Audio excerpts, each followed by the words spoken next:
नमस्कार दोस्तों, हर हर महादेव।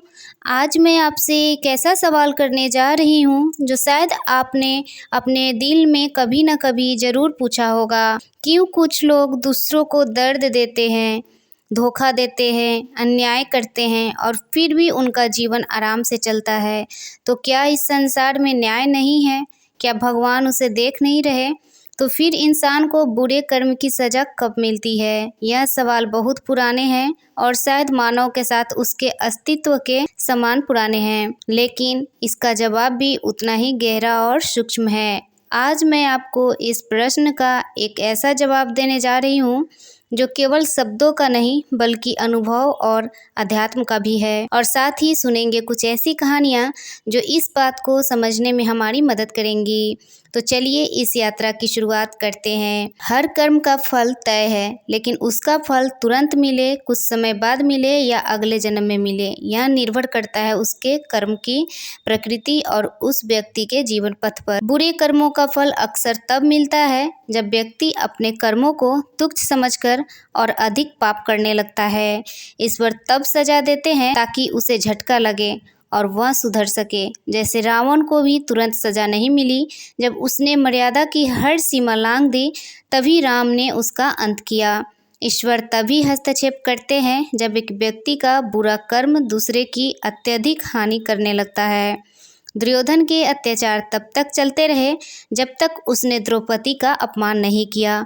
वहीं से उसके पतन की शुरुआत हुई। कभी कभी सजा हमें जीवन में दर्द के रूप में मिलती है, लेकिन वह हमें जागरूक करने, सुधारने और नई दिशा देने के लिए आती है। जैसे बीमारी, अपमान, धोखा, मानसिक शांति का ह्रास, यह सब जीवन की ऐसी घटनाएं होती हैं जो आत्मा को झकझोर देती हैं और इंसान अपने कर्मों पर विचार करने लगता है।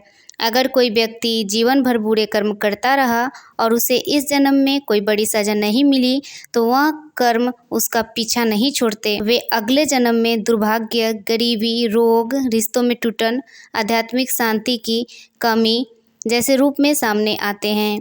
कभी कभी व्यक्ति को अपनी गलती का एहसास तब होता है जब सुधार का मौका नहीं बचता।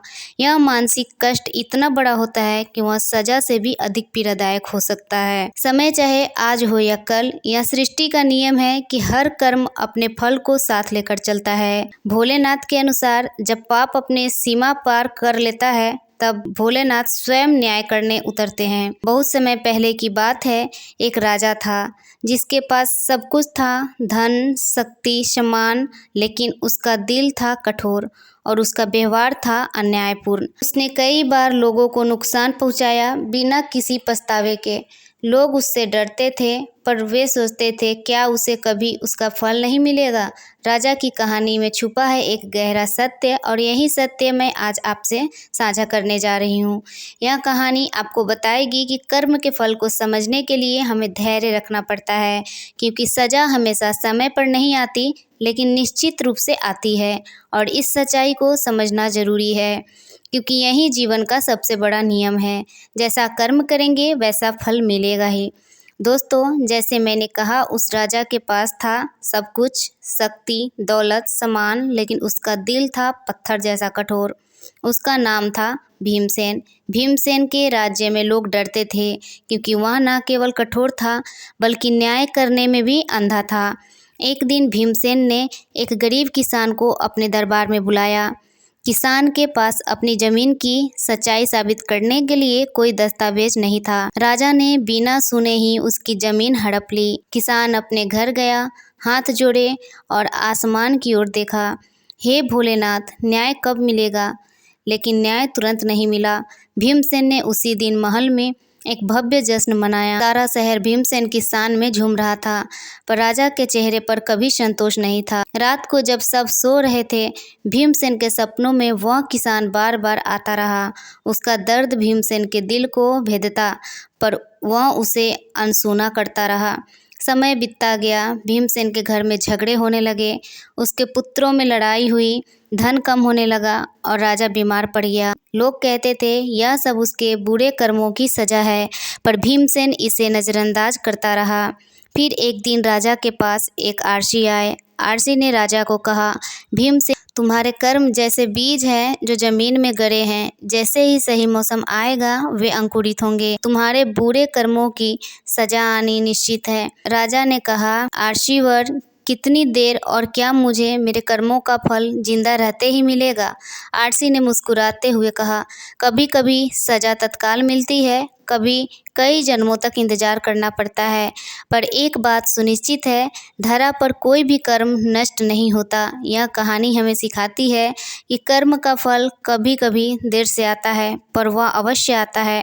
और यह सत्य हमें समझना होगा, क्योंकि हम सभी कर्म के अधिकारी हैं, अच्छे और बुरे दोनों। भोलेनाथ ने बताया कि हर कर्म का एक फल होता है, चाहे वह अच्छा हो या बुरा हो। वह फल या तो इस जीवन में मिलता है या अगले जन्मों में। हमारे कर्म हमारे बीज है और हमारा जीवन हमारा वृक्ष। जो बीज हम बोते हैं वही फलता है। अगर हम बुरे कर्म करते हैं तो हमें उनके दुष्परिणाम भुगतने पड़ेंगे। दोस्तों, अब मैं आपको ऐसी कहानी सुनाती हूँ जो हमारे समय की बात है। एक आदमी जो अपने कर्मों का फल समझने लगा, नाम था राहुल। राहुल एक छोटे शहर का रहने वाला था जो अपने मेहनत से अच्छा जीवन बनाना चाहता था, पर उसने जीवन में शॉर्टकट अपनाए, छोटे छोटे झूठ बोले, लोगों को धोखा दिया और अपना फ़ायदा सोचा। शुरू में उसने सोचा, मुझे तो पता नहीं चलेगा, फल तो बाद में आएगा। पर धीरे धीरे उसके जीवन में दुष्परिणाम आने लगे। रिश्ते टूटने लगे, दोस्त दूर हो गए, काम में बाधाएं आईं, पैसों की तंगी सताने लगी। राहुल ने महसूस किया कि उसका दुख उसकी गलतियों की वजह से है। पर सबसे बड़ा झटका तब लगा जब उसकी एक बड़ी गलती ने उसके परिवार को संकट में डाल दिया। तब उसे समझ आया कि बुरे कर्म की सज़ा टल नहीं सकती। राहुल ने अपनी गलतियों को स्वीकार किया और जीवन में बदलाव लाने की ठानी। उसने अपने कर्मों को सुधारना शुरू किया, ईमानदारी अपनाई और लोगों के लिए अच्छा करने लगा, और धीरे धीरे उसका जीवन सुधरने लगा। यह कहानी हमें यह सिखाती है कि बुरे कर्मों की सज़ा कभी कभी देर से आती है, लेकिन आती ज़रूर है, और साथ ही सुधार का मार्ग भी खुला रहता है।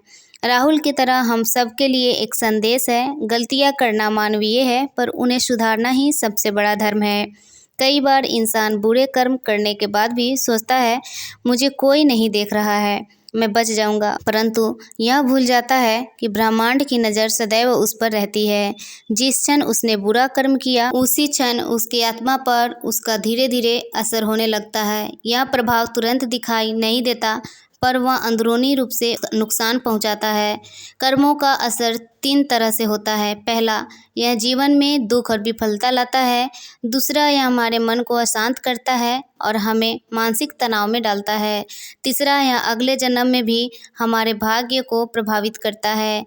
इसलिए कर्म करते समय हमेशा ध्यान रखो कि तुम्हारा कर्म ईमानदारी, प्रेम और न्याय पर आधारित हो, तभी जीवन में शांति और संतोष मिलेगा। अगर कोई बुरा कर्म कर बैठा है तो घबराओ मत, पश्चाताप करो, सुधार करो, अच्छे कर्म करो। भगवान की कृपा और अपने सच्चे प्रयास से तुम अपने कर्मों का फल सुधार सकते हो। दोस्तों, आज हमने जाना कि बुरे कर्मों की सजा देर से भी आए, वह निश्चित रूप से आती जरूर है, और यह सजा केवल दंड नहीं बल्कि हमारे लिए सीख और सुधार का अवसर भी है। कर्म हमारे जीवन के बीज है जो हमारे भविष्य को आकार देते हैं। जैसे किसान अपने खेत में अच्छी तरह बीज बोता है, वैसे ही हमें अपने कर्मों में सदाचार, प्रेम और दया बोना चाहिए। अगर कभी हम भूल जाएं और गलत रास्ता पकड़ ले तो घबराना नहीं चाहिए, क्योंकि पश्चाताप और सच्चे प्रयास से हम अपने कर्मों को सुधार सकते हैं। श्री कृष्ण ने हमें यह भी सिखाया है कि कर्म में फल की आसक्ति छोड़कर कर्म करना भी मोक्ष का मार्ग है। इस जीवन में न्याय का गहरा नियम है, जैसे कर्म करेंगे वैसा फल मिलेगा, और यह नियम ब्रह्मांड के सबसे बड़े न्यायाधीश की तरह है। इसलिए हम सबका कर्तव्य है कि हम अपने कर्मों के प्रति जागरूक और संवेदनशील रहें। तो याद रखिए दोस्तों, बुरे कर्मों की सजा कब मिलती है? जब वह आनी होती है तो वह निश्चित रूप से आती ही है, और उसका उद्देश्य है हमें सुधारना, ना कि केवल दंडित करना। इसलिए अपने कर्मों को अच्छी दृष्टि से चुनें, क्योंकि यही जीवन का सच है। दोस्तों, यदि आपको यह कहानी और विचार पसंद आए हो तो वीडियो को लाइक, शेयर और चैनल पे पहली बार आए हैं तो चैनल को सब्सक्राइब जरूर करें। भगवान भोलेनाथ की कृपा दृष्टि आपके और आपके पूरे परिवार पे हमेशा बनी रहे, यही कामना करते हुए वीडियो को समाप्त करती हूँ। मिलते हैं अगले वीडियो में, तब तक के लिए धन्यवाद। हर हर महादेव। जय श्री कृष्ण।